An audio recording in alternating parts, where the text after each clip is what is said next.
So I'm getting this car ready for Power Tour this year. There's about 2 more weekends left here between now and Power Tour, and I'm having an issue with the rear end, so I'm going to swap it over to a 241. It has a 373 in it, but it's got an issue with the gears, so I'm going to go ahead and do that. I'm going to show you guys how you swap disc brakes onto a G-body rear end. It probably applies to most other rear ends too from GM. They all are pretty similar. Some don't have the same flanges, but you could do the same thing in most of them, I'm sure. It's a pretty common update that a lot of people do. It's well documented in forums. I don't think it's been done on too many videos though. So I thought I'd go ahead and do that here and do some Power Tour prep for the car. But this is sort of what it looks like in the car. And it's a pretty good, nice upgrade compared to drums, and it's way easier to do maintenance on. I'll go ahead and show what that looks like. These are F-by disc brakes from 98 Plus. This is a 373 I pulled out of another car. It turned out to be shot, so I'm going to go ahead and put this one back in. The car is going on Power Tour in about 3 weeks here, so I want to make sure that I don't have any issues with it. So these ones are going back in there. This is a 2.41 to 1 ratio. You can tell it's by the size of the ring gear and the pinion gear. It's kind of ridiculous, but it'll be good highway gears, good gas mileage, so it'll work out for the best for this, I think. So I've already got the axle cover off here. So what I'll have to do here is take this apart. It's pretty simple actually. So you take this bolt off, and then this pin can come out, and then you can push these spider gears in, and then you can get the axles out that way. So I'm gonna go ahead and do that. The main reason I'm taking the axles off is these backing plates have to come off here, and you have to do some bit of a modification here. So you can see here, these drum backing plates are held in by these 2 bolts, and there's one up here too. You can see it's both on the back side. There's that nut there. And you can see these bottom 2 down there too. That's not going to work for these, so we're going to have to modify this backing plate mount here. This is what it should look like. I've already done it to these ones way back in the day, but you can see here, it's got 1 bolt there, 1 bolt there, and this is kind of shaved off there instead. And it's got the 2 in the bottom too, so that's what we're going to do to this one. So what I will do is I'll start with this bolt here. One of the issues though is it's such a tight fit, you can't really fit a 3/8 drive socket on there. Maybe a 1/4 inch could fit there, but I can't find my ratchet, so I'm just gonna go ahead and use a wrench there. On mine, it looks like it's an 8mm, so I'm gonna go ahead and break the bolt loose with this end of it. I can't do this with one hand. All right, so I got the bolt loose. I'm gonna go ahead and loosen it and pick back up here in a second. Okay, bolt's coming free now. I'm gonna go ahead and pull her out. Now that I did that, the little pin came loose. So one of the issues here is this is such a tight fit. It can't come straight out like this. So, oh, here we go. I actually got it out. Just gotta find the right spot there to get it. Let's save that so I don't lose that. Now what I'm going to do here is I'm going to use a magnet to go ahead and pull this out. This is a magnet I'm going to use. It's a little magnet on a 3/8 drive. Love this little guy. It's awesome for getting bolts out of hard to reach places. So go ahead and pull it up with this. It should come out. Alright, I'm going to try a different one. Okay, I got this guy here, big magnet. I'm going to go ahead and shove it in there, and this should be able to get it. Alright. I'm going to put the pin somewhere where I don't lose it. Don't want to get it too dirty or anything. I'll go ahead and wrap it with a blue towel and then come back in here. Okay, so now that the pin's out, these spider gears are going to come out easily, so you got to be careful with them. So the point here is to get the C-clips out so we can get the axles out. I'm going to try and leave the spider gears and everything in there in this spot it's in, so that way they don't come free. I don't want to mess with it. So what I'll do here is I'm going to go ahead and just take my axle shaft, just going to push it in, and it should let that free. So you can see the C-clips in there, it's ready to come out. So what I'll do now, I'll take my little handy dandy magnet again. Let's see if I can get that in there. Just sort of, now I made a mess in there. All right, so the magnet's gonna come out and pull the C-clip out with it. This is all that holds the axle in. So now I got the C-clip out. Go ahead and shove it next to this guy. So now the C-clip's out, the axle will come all the way out now, so I can just go ahead and pull it. Alrighty. Come on, Mr. Axle. Right, there it is. There's one. Can I go ahead and do the other one now? Off camera. Alright, so I got both axles out now. So the whole assembly here, it's axle free. Now that both axles are out too, it's going to be really easy for these gears to move around on their own. So I'm not going to spin anything here. I'm just going to leave it where it is. So if I spin this, the gears will come free. And then it's easy to line them back up, but it's also easier just to not mess with it. So I'm going to be cutting and grinding this axle. So what I'm going to do is I'm going to go ahead and cover this back up and bolt it back on. So here's my little diff cover. Orientation does matter, so I'll go ahead and throw it back on the same way it was before. You can see the high side is next to the gear. So I'm gonna go ahead and bolt their back on. One of the interesting things about these 80s cars from GM's, this is a 82 Grand Prix, by the way, is that they use a lot of metric fasteners on them, and also a lot of SAE fasteners. A lot of times engine parts, internals, transmission internals will all be SAE, but a lot of the body stuff is going to be metric. So in this case, I think this is all metric in this one. So these bolts are 13, so I'm going to go ahead and run them on. This is my favorite tool in my toolbox, by the way. This thing is awesome.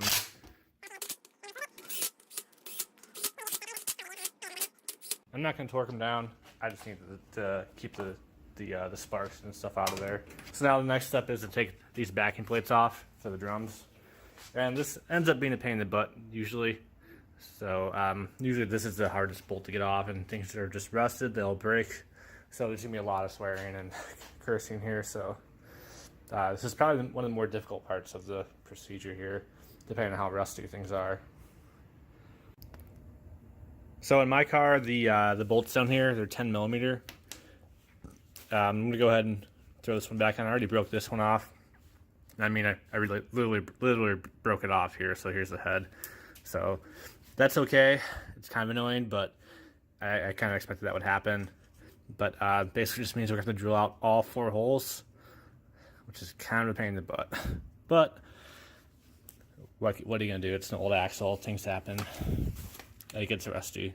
So I'm going to use my handy dandy impact driver here. See if this one breaks too. Yep, that one broke too. So fun stuff, right? But now at this point, gotta take this guy off here, and there's a little clip there in the back that holds it on. You probably can't see it very well, but it's there. So I'll use a screwdriver, pry it out. So at this point, I've been messing with this for a little while. These clips just aren't coming off. I just can't get something to pry inside that little tiny hole there, and it's just not working out that well. So I think at this point, what I'm going to do to help make this go faster is I'm just going to go ahead and cut this whole thing. I'm not going to reuse these backing plates. Nothing on here is going to get used again. The car is never going to get drum brakes again. Mainly because I don't want to change the proportioning valve, and they just work better. So what I'm going to do is I'm going to go ahead and cut this. I'll do a line probably like from here to here. That's going to give me plenty of extra metal. Basically, the thing to look out for is that your bolt holes are going to be basically the way they are on the bottom half, and then just flip around, so you need that much space in the top half for the bolt holes too. Okay, so I went ahead and cut it. It worked out pretty well actually, saved me a lot of time. Probably not the best method, especially when you're reusing some of these things, but I don't really care about the drum brakes anymore. So now that it's cut there, I can just go ahead and take this whole assembly off. You see it's loose, and then I'll do the same thing on the other side. Alright, so I got both of the backing plates off now. These are basically going to be scrapped now. The brake lines came off with them because I left the wheel cylinders on. This is what it looks like right now on both sides. I'm probably going to cut off some more of this here too, just to sort of round it off, because the backing plates need that room there. But once you're in here already, you should probably replace your axle seals and maybe your bearings too. I'm not gonna worry about the bearings. I know they're good in this car. The car's got pretty low miles anyway, so I'm gonna replace the seals though, and just do that for now. So this axle is almost ready to go. The biggest pain in the butt now is going to be drilling out the holes for it, and it's some pretty thick steel, and especially around here with the hardened bolts. So that should be the fun part now. But now that I got that taken care of, I can go ahead and start disassembling this other axle. I'm basically gonna do the same thing. Thankfully for this one though, it's gonna be just a matter of unbolting them.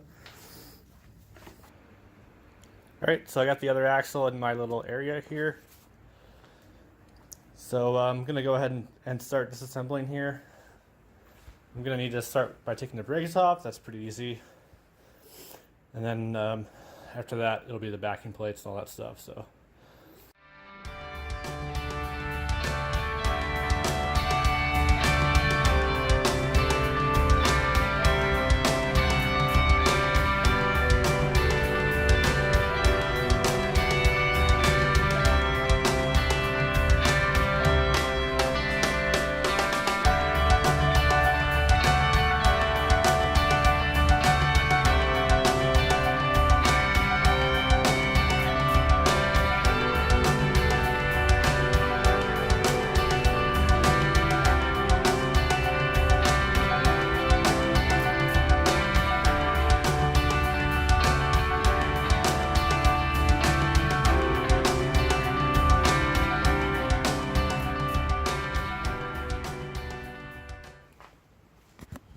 Alright, so I've got no idea why this is making so much noise. I'm not really sure what to look for either on the ring and pinion gear, to be honest.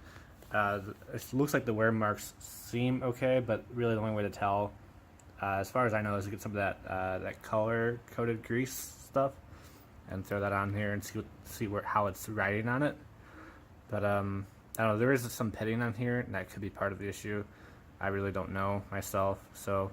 But either way, though, I'm going to throw it out. I mean, even the pinion gear looks fine, too. So, but there is a definite wear mark in there. So you can see how it's darker towards the center of it.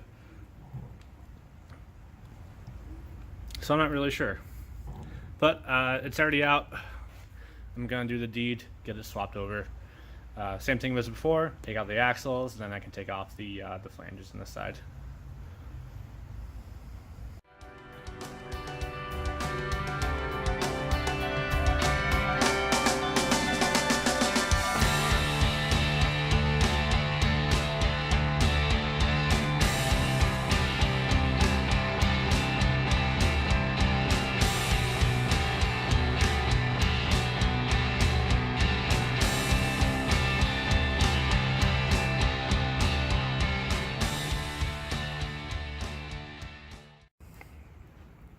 So I got the backing plates off now, so you can see the difference in how much I cut off here the first time versus how much I cut off in the other axles. So I'm gonna have to do a little bit of grinding on these to make them work out a little bit better. One of the other things you have to do for this swap, aside from modifying the flanges here, is you need to move the shocks. So from the factory, the shocks sit in this position right here, but with the way that the axles or the brakes stick out, it gets in the way, so you have to actually move it a little bit. And this is what I did to do it. I actually took some angle iron, cut off one of the sides of it. I didn't want the whole piece, and then just grab that other bolt hole there too. And then the shock mounts right here now. So it was a quick fix there. It's not the best. I'm sure there's better fixes out there for it too, but it works for now. Maybe if I go to coilovers in the future, I'll do something a little bit stronger, but for now it seems pretty strong. One of the other things too you'll need is a double flare for the brake lines themselves, and I don't have a way to do that. I can do an inverted flare, which is fine. So what I did here, these are the Camaro brake lines here, because you need some sort of flux because the calipers move. But I got this adapter fitting. You can kind of see right here. It was blue when I got it. It's not anymore. But that adapts the double flare to the bubble flare, or the inverted flare to the bubble flare. So yeah, just one more thing. So basically, the only mods you need to do is to cut up the flanges and move your shocks. The one thing to note too is that you're going to be installing on the reverse side. So on the F bodies, the calipers are in front of the wheels, towards the front of the car. But on a G body like this, there isn't really room there for it. It's going to hit the frame. So if you do it behind it, you've got a lot more space there. All right, so I got the other axle up here now, finally. The other one's down on the ground. I went to the parts store, got some new axle shaft bearings. Now I'm going to go ahead and replace those. These are the factory ones. They're looking pretty sad. Now, I don't have the special tool to get these out, but you don't need anything more than the screwdriver to do it. Just be careful with this, though, that you don't damage the bearing itself. So I'm going to go ahead and do this now. I've got my little screwdriver here. Just going to go ahead and start prying up against there like that. And screwdriver might not be enough, actually. I'm going to grab my little pry bar. This is my guy. It's a little tiny guy, but it'll be just enough to go ahead and start prying this out here. And I think I need 2 hands for this. Alright, got the old one out. Kind of a pain in the butt, actually. Basically what I did, though, here's the old one right here. It's obviously going to get this destroyed while you do this, but basically I'm going to pry up against it like that. Get it like there too. And I'm just going to get half of it to come out. The other half I get pushed in just a little bit, so I went ahead and tapped the other side in. And just whacking it a bunch of times, being careful not to touch the axle bearings themselves, and it'll come right out. I'm going to go ahead and do the other side now too. Okay, now that I got both of them out, now I just need to put the new seals in. And here's what they look like right here. Now basically all I'm going to do here is go ahead and slide around there. Should be pretty good to go here. Probably a good idea to make sure it's all cleaned out here. Don't want anything getting in the way there of the installation. Too much dirt. And she feels pretty good. So I'm going to go ahead and shove this one in there. Basically I'll just line it up. Alright, so the trick I like to do with these is to get a big socket. And what I have here is this big 35 millimeter. And what I'll do here is I'll just tap it in just like that. 35 is pretty close to being the right size here. So I'm going to go ahead and get my hammer and just tap her in. Alright, now I got both of them changed here. Basically I just tap it in just a little bit at a time, making sure it stays even. And this is sort of the depth it looks like here. So that's pretty close to where it was before.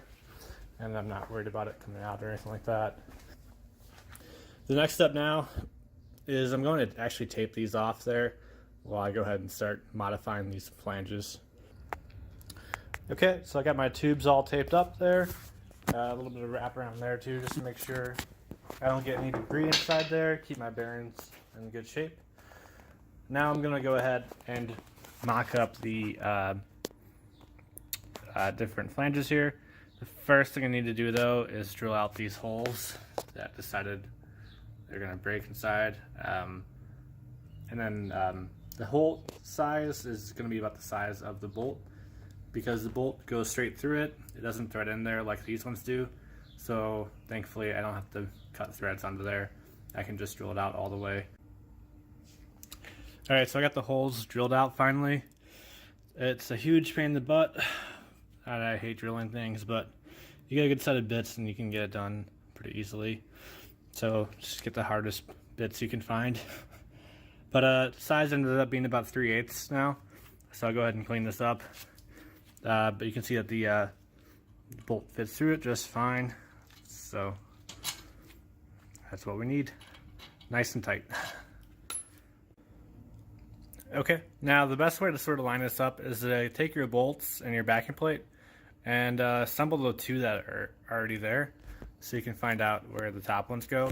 Now, I can't quite get it to line up properly yet because I need to take some more material off of this. You see it's hitting there, it's kind of crooked. So I'm going to go ahead and sort of mark what I need to cut off of here, and then take off some more material. Okay, so I got the amount of material off that I need. It'll come all the way back now, which is good. So nice and flat. Now, I've got my 2 bolts in there, right? One of the things you're going to notice, since I drilled them out the 3/8, if you did the same, is that this thing can move around quite a bit still. So, at this point, what I like to do is get it centered around that hub center, or the axle center tube, and just go ahead and bolt it on tight as you can, and then you can get ready to start marking your holes to get drilled out. Alright, now I got it as centered as I can with what I have. It doesn't need to be perfect because the caliper floats there, and then this thing can move around quite a bit too, that brake hub, but it'll adjust on its own, so it's not a terrible big deal. But so what I'll do at this point now is I've got my holes here. You could take a center punch or something like that to try and find the center of them. What I'm gonna do, because this is the easiest way to do it for me, is I'm gonna take my same drill bit that I used before, my 3/8 here, and I'm just gonna go ahead and throw it in here, and this will get it centered as possible. That way I can make sure I'm drilling the hole in the right spot. I'll go ahead and run it just a little bit, and that'll mark my center hole. And this way I don't need to guess as to where it's going to be. And you can probably see in there it's got a little bit of a mark there, and then that one too, and then I can use that to go ahead and start my drilling process. So I'm going to go ahead and do this to the other side and to this side. Alright, so I got both of the axle flanges done. This is what they look like. So if you had an axle like this, you'll notice that the top bolts are pretty close to the edges, but I'm not worried about it. Cool. So I did do some cleaning up on the top of it to sort of smooth this out so that way I don't nick my finger in there or something like that. And threw some paint in it to keep it from rusting a little bit. I'd like to paint the whole axle, but I don't have brake clean to clean it all off, so I'm not going to worry about it. The axle will not be in the car for that long anyway, so it'll probably be this year, and then maybe next year it'll get swapped out, I'm not sure. But it is just a 7.5 inch 10 bolt, and the gear ratio is not that great anyway, so I don't want to put much money into it. Alright, so I got the axle cover taken off now. I'm getting ready to put the axles in here. So I mentioned before that these spider gears are going to move around while you have this apart. You'll notice that if I just spin this one, that one's going to come up, and if you spin the whole carrier, it'll probably stay still, but just something to be aware of. It's easier just to leave them where they are. So I'm going to go ahead and grab my axle, I'm going to throw her in there, and show you what this looks like. In case you haven't seen it before, so I'm going to go ahead and shove this guy in there. Guide in slowly. Great, I can hit its little flange here. Gonna pick it up just a little bit. That way it goes in properly. Alright, so now it's at the point where it's about to go into the spider gear. You can see the splines right there inside that little hole. And I'm gonna slowly rotate it just a little bit. That way it gets on the right spline. Not quite. Alright, now it's in. So it's going to go ahead and start poking out there. And now I can put my C-clip on that little flange. Alright, so I'll go ahead and put this on there. And I'll hold it in. And then I can just push the axle back in, and now it'll stay there. Do the same thing with the other one, and what holds it in is that bar that I took out of here. Alright, so now that I got both the axles in, what I'm going to go ahead and do is put my big pin back in. So I'm going to go ahead and grab it. Now I'm going to use this magnet again. I'm going to wrap this one just because it's got some metal on it. But you're going to grab the pin by the top end, which is the one with the bolt hole in it, because that's the last thing that's going to go in.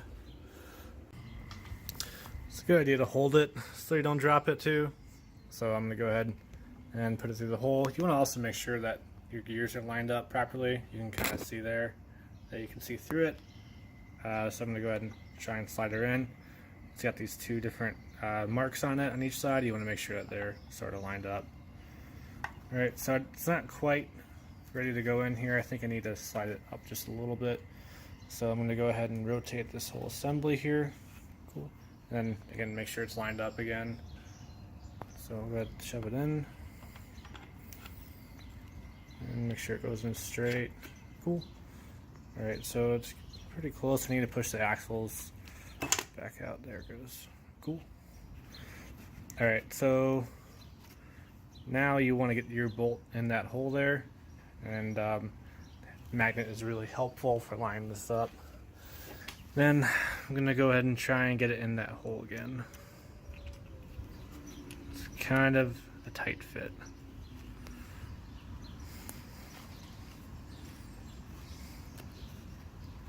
Just got to find the right spot, I guess, where it just barely goes in like that. Okay, I'm going to pull this out just a little bit. I think it's starting to go in. Okay, come on. Alright. Too much.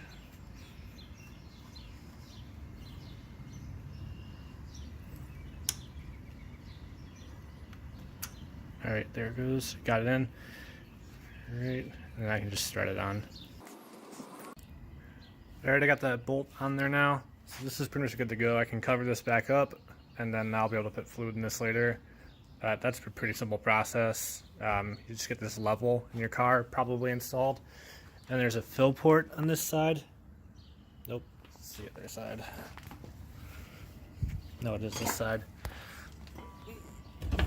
And what you're gonna do is basically take that off, out that bolt with the 3/8 strap socket, and fill it up until it starts overflowing, and you're good to go.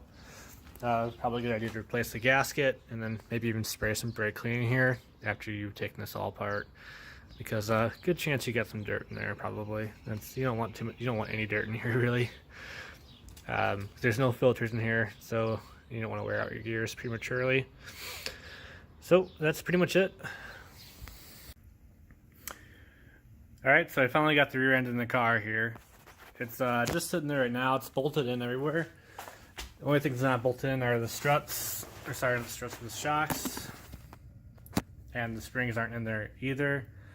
So I'm waiting to do the shocks until I get the new springs. I've got new springs coming in the mail, so it's just gonna sit like this for a while. But aside from that, though, she's ready to go. I've just got to throw some oil in it, and it'll be fine. Now there is one more thing about the disc brake swap. So I didn't install a parking brake on here, but these do have the shoes inside the rotors, so there's like a drum inside here for the parking brake. Now to get that working properly, you'll need to make a bracket of some sort and get the right cables. I don't have the right cables, otherwise I would make the bracket. But basically what you're gonna do is attach to that little arm there. I really can't see it, but that's it right there. So it's gonna hook around that, and it's going to go from there to your parking brake lever. But that's the gist of it. Bleed the brakes and you're good to go for the most part. There is one more thing I forgot to mention that a lot of people probably know already, but when you change from drums to discs in a car, it doesn't matter whether they're at front or rear, you need to change your proportioning valve for the car. So the G-bodies are pretty simple. It's right underneath the driver's feet there. You probably can't see it anyway, but trust me, it's there. So I found a disc valve off of Summit Racing, and it seems to work pretty well. So that's what I have in the car now, but it's just one more little detail you'll need to figure out.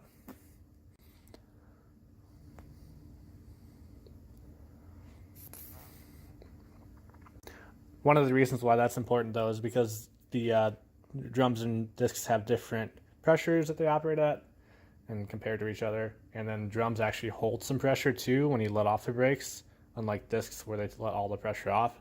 So your brakes will be dragging if you keep using the drum proportioning valve. So aside from that little upgrade there isn't really too much else left in the car for this year to get it ready. As you know, this car is a 3800 turbocharged vehicle, and I added AC to it last year and never got it working properly. I've got most of the parts for it, but it's just been a debacle finding the right hoses and things like that, getting hydraulic lines made for it, and just making it fit there. You can see this bracket here. I made this from scrap metal. It's made out of aluminum, plasma cut, and then ground down to make it in the right shape. And I cobbled together a belt routing deal here, and it seems to work pretty well. It just never worked for the AC. So I think I've got everything I need for it. I needed to get a special gasket in the back end for here because I'm using a V5 compressor instead of an R4 compressor. And you can't really find flanges for it. I actually found one this year, but I already had this one, so kind of had to run this one now and see how it does. But I've got the right gaskets that should work for it, supposedly, from what I've heard. So I guess we'll see how true that is. There's just one more part left for it. I need to get the sensor on it for the pressure, but otherwise it should be almost ready to go this year. So not a whole lot's changed on it. It's just some cosmetic things for this year, but it's getting pretty close. I did change out a lot of the interior, but yeah, that's about it. So I'm pretty excited for it. It should be pretty good this year. I've got a couple other people going with me instead of just myself, so it should be a lot more fun. Well, at this point, I think I'm going to end the video here. If you enjoyed what you saw, go ahead and give it a like. All right.